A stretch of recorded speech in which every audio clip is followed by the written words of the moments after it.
I'll just make a couple of comments. First of all, there are 135,000 members of IEA here in the state of Illinois, and each and every one of them does amazing work on behalf of the children and young people of our state. And I'm very proud of the progress that we've made in the state.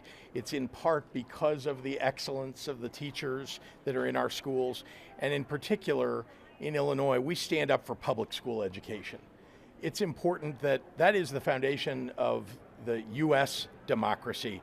The origins of our country, in fact, are traceable to people on a widespread basis being able to get education. And we have democratized that over quite a number of years so that people who were denied rights in the early years of this republic no longer are, and are able to get an education. Their families are able to get ahead, and we now have a pluralistic society in part because of it.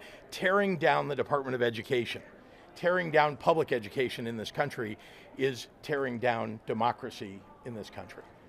With that, I'll be happy to take any questions. Yes, Marianne, hi. All right, so the words were wrapped up today. Bootlickers, Doge bags, but why? And then also a bit of a follow-up. You answer that first. When Donald Trump and the people that he appoints tear down the Department of Education, when they take away funding, which is their goal, from kids across this nation who deserve to be able to get a good public education, and in particular from some of the most vulnerable people in our society, and we're talking about people who are disabled, people who have special needs, special education. When you take away 10 to 12% of the funding for education across this nation, you're damaging what we can do for our people here in the state of Illinois. Parents, students, we're all about lifting everybody up. If the federal government's not going to be part of that, truly they are going to damage the future of the people of Illinois and the future of this nation. How do you adjust your budget then for your education budget if you're losing those funds? Look, you're talking about billions of dollars that they're trying to take away, right? In the case of Illinois, it'd be about $3.5 billion that they would take away. That is not something the state of Illinois can replace. It just isn't. And don't forget, and Becky Pringle mentioned it just a moment ago, they're also going after Medicaid. And those are two things that kids in our public schools rely upon, the funding that comes from the federal government for education and Medicaid funding. 50% of the funding for Medicaid comes from the federal government. There's no way the state of Illinois can write a check for what will be more than $10 billion, perhaps $15 billion to replace it. We're going to have to obviously do whatever we can on the state level if this becomes the eventuality. But what we're doing now is standing up, speaking up, fighting back, and making sure that if at all possible, we will keep them from damaging public education in this country. According to Linda McMahon, the employees are going away, but not the funding. Do you believe her? We'll see.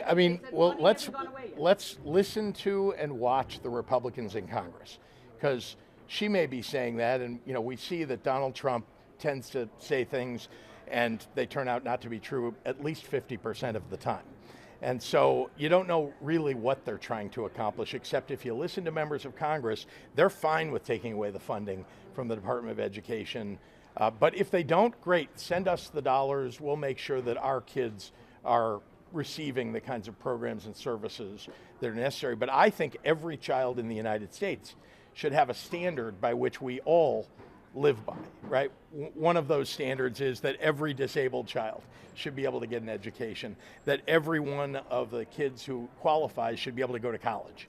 And it looks to me like they're trying to at least diminish it by a significant amount, if not do away with it altogether. Many families In Chicago specifically, the Office of Civil Rights was eliminated, which enforces anti-discrimination laws, and then also the Federal Student Aid Office was significantly cut. Yes. Can you talk about the effects that that's going to have, specifically when it comes to the enforcement of those laws, and then as students start receiving their financial aid letters, how they're even going to figure out which colleges they can afford to go to? I think the core thing that you've just brought up is the attack on civil rights. Because we're also talking about economic rights, but civil rights are at the core of what our country over many, many years has focused on. The old saying, and I repeat it often, about the arc of the moral universe bends toward justice. They're bending that arc away from justice by closing down an office that focuses on civil rights. And they're doing it not just at the Department of Education, but at the Department of Justice and elsewhere. Look, we believe in a pluralistic society where everybody has their rights protected. And when they close down an office, we'll see. We'll see what they're going to do. They think they're being more efficient in delivering what we already have.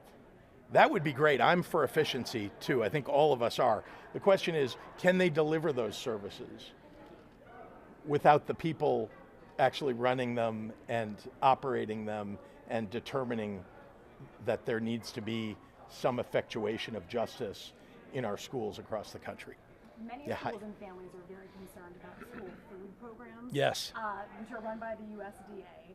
Yesterday, $26.3 million was cut in funding for our state. So do you have a plan to make up that money? I mean, you just mentioned how difficult it is to fill that gap. Or will kids just potentially go hungry? So collectively, we've already seen that there are billions of dollars at risk here. When we talk about things that are fundamental to people's survival, their nutrition, frankly, their civil rights. When we talk about those things, we're going to focus on trying to restore and protect as many of those rights as humanly possible. We're certainly going to use our own law enforcement, our own departments, to make sure to protect people's rights.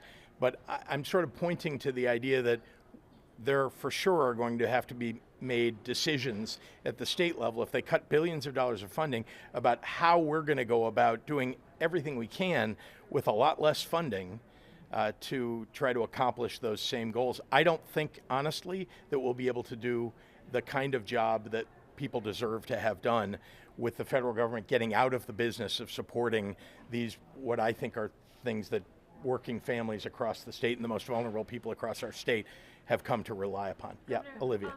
I know it's hard at this point to talk about specifics, but can you just talk with any more specificity about what would be on the chopping block with this funding gone, or like how eliminating that administrative body of the Department of Education would make your job as a state leader harder? Look, we're trying to avoid that happening altogether. That's one of the reasons you asked me about why I would use words that I used today, why I've been fighting this, very loudly for the people of Illinois.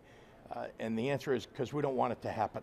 And we think that if we make sure not only that we're communicating, to make sure the public is hearing it, because we want the public to show up and tell their representatives what they want. We think that what Donald Trump is proposing, people don't want. Let me also point out, I said it from the stage, but our Attorney General literally has joined a suit this morning with 20 other states to fight what they're attempting to do at the Department of Education. So we are winning in the courts. Just broadly, I want to point that out, that for all the suits you see filed, and sometimes people wonder, are we succeeding in any way? We're winning. Now, do we win everything all the time? No, but vast majority of those suits have been successful. Why? Because what the Trump administration is doing is unconstitutional and illegal. And so we just need the courts to validate that, verify that, and then we need to make sure to actually effectuate those programs back in place. On that front, on the lawsuits, does Illinois have the money to keep fighting these lawsuits? Yes. I mean, And we will. Well, when you talk about the billions of dollars that we could potentially lose illegally because of the illegal and unconstitutional actions of the federal government, yeah, we're going to keep fighting because the cost of fighting it is much lower than the cost of, actually losing those programs. Last one here to Marianne. Talking about the $3 billion+ that ISB is expected to receive at the start of the fiscal year in July. You're asking, sorry, about whether... I'm asking for you to confirm if it's the $3 billion+ that ISB is expected to receive. There's about $3.5 billion, if you're asking what the number is, about $3.5 billion. Yes, Marianne, All right, yeah. so Monday, it will be 1 year till the primary. Your name going to be on that ballot because you're also heading, I see, one more time to New Hampshire. There's also talk of Rosemont. Could we have 2 Illinois politicians running for president next? There's a lot mixed up in that question. Kind of mix it all I'm in. not sure. I think you're asking me if I'm running for re-election, and I have not made a decision or an announcement about that. As you know, I promise you will be among the very first to know. Along with, yeah, exactly. I didn't want to leave you out or you out. And I'll just say, look, whatever it is that I'm doing a year from now, or whatever announcements get made over the next bunch of months, I will be in this fight. I will be in this fight. I have always been, as you know, an active, participant in issues that matter to me. And the Trump presidency is attacking virtually everything that I believe in. So whether I'm in office or I'm not in office, what office I am serving in, I will always be in this fight. If you're reading the tea leaves, that's a little different of an answer than you've had in the past. Then what? It sounds like you might not be running for re-election. I'm flattered to be considered, that you would even mention that I'm, whether I'm running for re-election or that I'm running for some other office. But I think I've always said that I love the job. Still love the job. It's become harder, but frankly, taking on this challenge is meaningful. And so I'm in it now. I mean, whether I'm making an announcement about anything else is a different question, but I'm in this fight now, and I relish the idea that we collectively, and you heard it in this room, I mean, we can win. We can win. We just have to work together to get this message out across the country. All right, Can I thanks, just, everybody. just one more question though about that, We about being have to go. vocal? Sorry, we have to go. Just one more about being vocal. Sorry, we have to go.